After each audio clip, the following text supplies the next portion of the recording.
Students, final करते हुए मैं आपके साथ डिस्कस करने जा रही हूँ कि क्या स्टेप्स होते हैं कि एक इंडिविजुअल की इनकम पर टैक्स कैसे कैलकुलेट करना है। इस टॉपिक को मैं आपके साथ डिस्कस करने जा रही हूँ, बहुत ही इंपॉर्टेंट है, मतलब कि आप एंड है ना। तो सबसे पहले मैं आपके साथ डिस्कस करने जा रही हूँ computation of total income of individual की टोटल इनकम निकाल लो और उस पर क्या निकालो, टैक्स निकालो। तो क्या क्या स्टेप होते हैं ये मैंने आपको बोला था ना कि आप ऑनलाइन ई रिटर्न निकालो, वहाँ पर भी आपको स्टेप्स का पता चल जाएगा। सबसे पहला स्टेप क्या है, compute the income of individual under different 5 head of income on the basis of his residential status.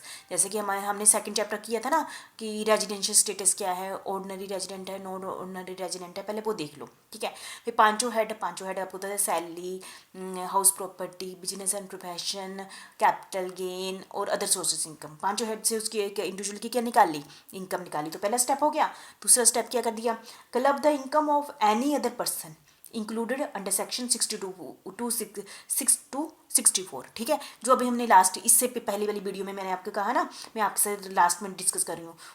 पहले स्टेप में क्या था, उसकी खुद की इनकम थी, और दूसरे वाले स्टेप में क्या है, 60 से लेकर 64 में दूसरों की इनकम, जैसे उसकी स्पाउस की इनकम को उसको ऐड कर लिया, माइनर चाइल्ड की इनकम को उसमें ऐड कर लिया। ये वाला टॉपिक ना जो हमने अभी किया, तो वो वाली दूसरे स्टेप में उसकी इनकम में ऐड कर लो। तो तीसरा स्टेप क्या होगा, ठीक है, वी हाइल एग्रीगेटिंग द इनकम। अब उस टोटल इनकम आ गई अंडर डिफरेंट 5 हेड इनकम और set off losses if permissible. आपको पता है कि सेट ऑफ लॉसेस हमने डिस्कस कर लिया है ना, कि एक हेड से, एक सोर्स से होती है तो एक सोर्स के अंदर एडजस्टमेंट कर लो, एक हेड से होती है दूसरे हेड के अंदर एडजस्टमेंट कर लो। कर लिया आपने स्टेप 3 में, ठीक है। स्टेप 4 में क्या करना, कैरी फॉरवर्ड कर देते हैं। यदि हमारी उसी साल जो लॉसेस है सेट ऑफ नहीं होते तो हम क्या करते हैं, उस लॉसेस को कैरी फॉरवर्ड कर देते हैं। ये हमने बहुत डिटेल में कर लिया हुआ है, carry forward and set off losses और past year if permissible for such income. वो तो डिपेंड करता है ना क्योंकि कौन सी इनकम है, ठीक है। और स्टेप 5 में क्या करते हैं हम, from the total of the first 4 head.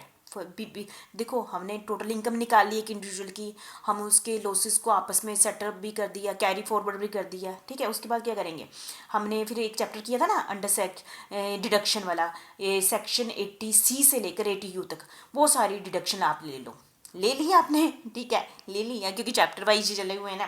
फिर उसके बाद क्या करेंगे, अगले स्टेप में 6 स्टेप में क्या करेंगे हम, द बैलेंस जो क्योंकि सारी डिडक्शन ले ली, उसके बाद जो भी पैसा अमाउंट बच जाता है known as total income which will be rounded off to nearest 10, मतलब कि 10 के करीब ले जाओ। यदि बाई चांस किसी की इनकम बन रही, किसी का टैग क्या बन रहा है, बैलेंस इनकम कितनी आ गई है, 5,06,328 आ गया, 328 आ गया ना, 28 को क्या कर दो, 30 कर दो, मतलब कि 10 के करीब ले जाओ, ठीक है। राउंडिंग किसको कर दो, 10 के करीब कर दो स्टेप 6 में, ठीक है।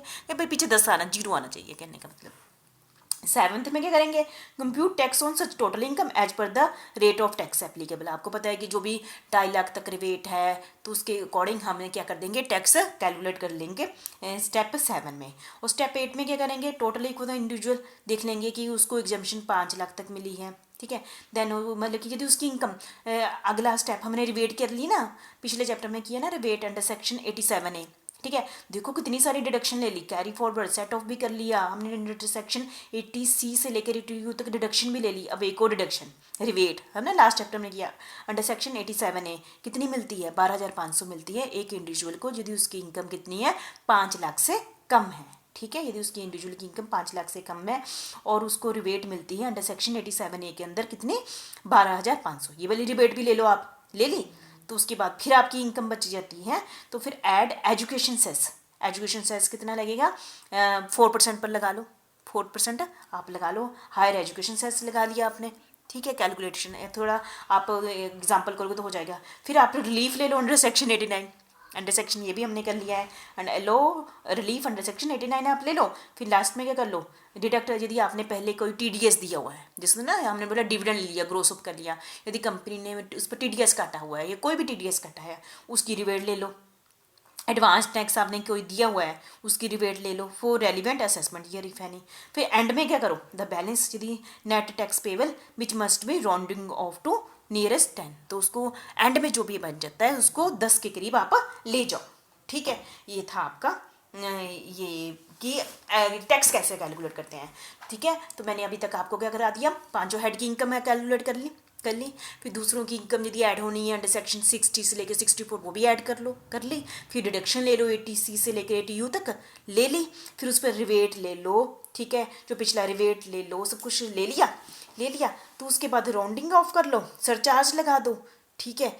ये सरचार्ज आपको पता ही है, हेल्थ एंड एजुकेशन सेस 4% लगा लो, ठीक है। ये आपके साथ डिस्कस। रिवेट अंडर सेक्शन 86 ले लो, रिलीफ ले लो अंडर सेक्शन 89(1) ले लो।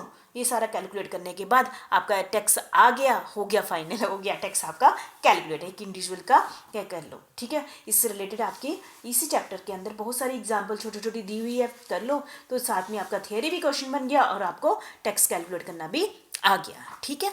Thank you very much.